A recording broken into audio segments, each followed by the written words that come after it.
Show cause notice جاری ہوا. Show cause notice جاری ہونے کے بعد پھر اس نے اپولوجائز بھی کیا,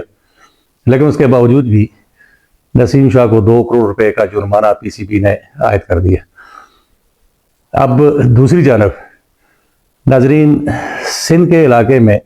دادو میں رباب نامی ایک معزز خاتون جو ینگ نوجوان عورت ہے یا لڑکی ہے, اس کے 8 سال پہلے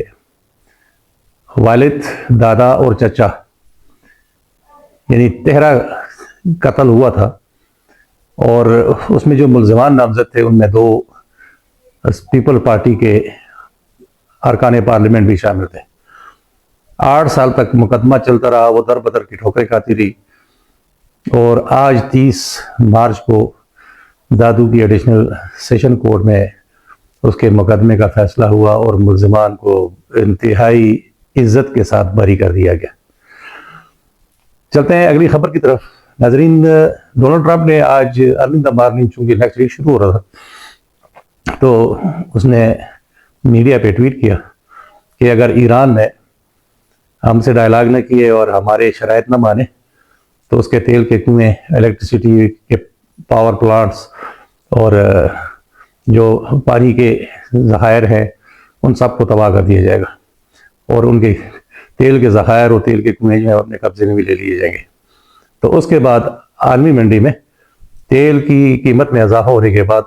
آج کروڈ آئل تقریباً $115 فی بیرل تک پہنچ چکا ہے. ناظرین, چلتے ہیں اگلی بات کی طرف. ایران نے امریکہ کے سخت رد عمل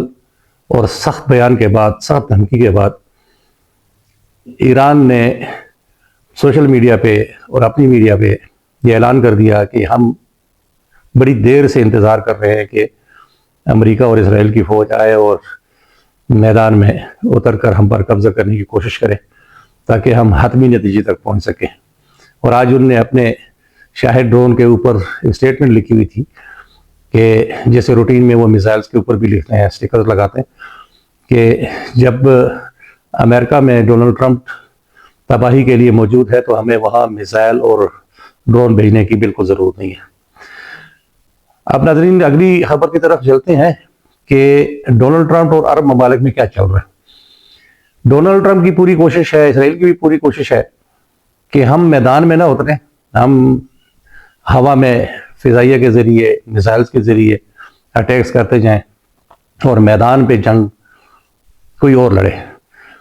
امریکہ بھی مجبور ہو کر ٹروپس کو آگے اور پیچھے کر رہا ہے, کبھی نیوی کو استعمال کرتا ہے, کبھی فضائیہ کو استعمال کرتا ہے, کبھی دھمکیاں دے دیتا ہے. اب اس سے جان چھڑانے کی ہر ممکن کوشش کر رہا ہے. لیکن اسرائیلی آرمی چیف نے آج صبح سویرے یہ سٹیٹمنٹ دے دی تھی social media, 12th T V ہے اسرائیل کا, اس کے ذریعے کہ ہم چونکہ اسرائیل اور امریکہ اور ایران کی جنگ میں اسرائیل چونکہ بہت ڈسٹنس پہ ہے تو ہم اپنی فوجوں کو میدان میں ٹروپس کو استعمال نہیں کر سکتے. ٹروپس جو بھی یوٹیلائز ہوں گی وہ امریکہ خود اور اپنی ٹروپس کو استعمال کرے گا. ہم صرف فضائی حملوں میں اور فضائیہ کے ذریعے اس جنگ میں شرکت کریں گے. تو اب ڈونلڈ ٹرمپ کی پوزیشن ہو گئی ہے. اب ڈونلڈ ٹرمپ اور امریکہ کے تھنک ٹینک کی, واشنگٹن کی یہ کوشش ہے کہ یہ جو عرب ممالک ہیں چھوٹے چھوٹے, ان کو انوالو کر کے, ان کو انگیج کر کے ایران کے ساتھ لڑا دیا جائے. یہ آپس میں لڑیں اور ہم سائڈ پہ ہو کر تماشائی بن کر بیٹھ جائیں اور جو مفادات لینے ہیں وہ پھر آخر میں ہم لیں. یہ ایک سوچ کی بات ہے جو نظر آتا ہے, جو نظریہ ہے. لیکن عرب ممالک جو چھوٹے چھوٹے ملک ہیں جیسے UAE ہے, قطر, کویت, اردن وغیرہ,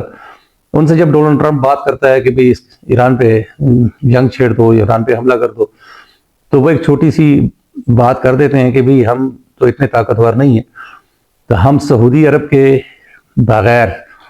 کسی صورت بھی اس پہ حملہ نہیں کر سکتے, نہ ایران کے ساتھ جنگ لڑ سکتے ہیں. تو ڈونلڈ ٹرمپ یہ جو ابیوزو لینگویج استعمال کرتا ہے اور محمد بن سلیمان کے خلاف پریس کانفرنس میں اور میڈیا ٹاک میں مختلف عرضہ سرائیاں کرتا ہے, جو ایک مہذب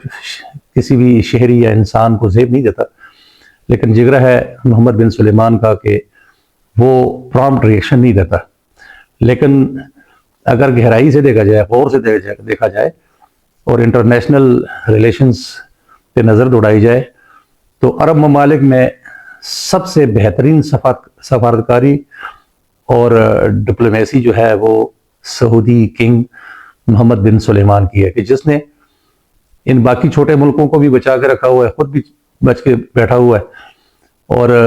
فلسطین کے بارے میں بھی سوچ بچار رکھ رہا ہے، ایران کو بھی نظر میں رکھا ہوا ہے کہ اس کی اب پوزیشن کیا ہے، پہلے کیا تھی اور اب مستقبل میں کیا کرے گا۔ تو خود فرنٹ پہ آ کے تو ڈونلڈ ٹرمپ کا سامنا کر رہا ہے، لیکن وہ باقی عرب ممالک کو بھی اس نے بچا کے رکھا ہوا ہے۔ تو ناظرین، اس کے بعد ایک ایکسکلوزیو خبر یہ ہے کہ جو پولیٹیکلی شریف خاندان ہے ان میں نواز شریف اور اس کی بیٹی ایک سائیڈ پہ ہے اور شہباز شریف اور اس کی فیملی دوسری سائیڈ پہ۔ ان کے اندر موجودہ حالات پہ جو ایکسکلوسیو خبر ہے، جو اتھینٹیکیٹڈ خبر ہے، سورس ہے، ان میں رساکشی چل رہی ہے۔ حمزہ شہباز اور شہباز شریف اپنے لیے کوشش کر رہے ہیں،